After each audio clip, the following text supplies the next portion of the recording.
સુરત શહેરના મૈદરપુરા વિસ્તારમાં રિક્ષામાં પર્સમાંથી સોનાની લગડી ચોરી કરનાર આરોપીઓને પકડી હરિયાણાની આંતરરાજ્ય ટોળકીના સભ્યોને ઝડપી પાડતી સુરત શહેર ક્રાઇમ બ્રાન્ચ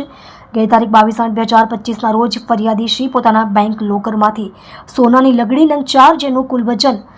320.370 ગ્રામ જેની કિંમત ₹32,74,181 લઈને હેન્ડબેગની અંદર 2 નાના પાઉચમાં રાખીને વેચાણ કરવા સારું વરાછાથી ભાગળ 4 રસ્તા જતા હતા. દરમિયાન ફરિયાદીની સાથે રિક્ષામાં બેસેલ અજાણી મહિલાએ ફરિયાદીની નજર ચૂકવી ફરિયાદીના હેન્ડબેગમાં રહેલ સોનાની લગડીઓ ચોરી કરી નાસી જવા બાબતનો ગુનો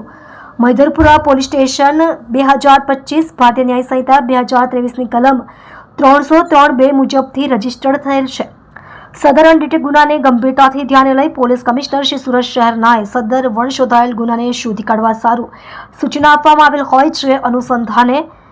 ડીસીબી પોલીસ સ્ટેશનના પોલીસ ઇન્સ્પેક્ટર શ્રીના માર્ગદર્શન હેઠળ જનરલ સ્ક્વોડના police sub inspector Shri crime બ્રાન્ચની પોલીસ ટીમના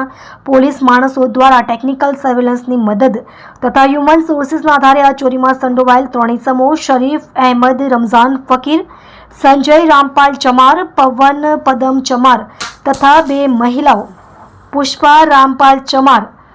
રેખાબેન પવન પદમ ચમારની પત્ની રામપાલ ગોદુ ચમારની દીકરીને પકડી પાડવામાં આવેલ છે.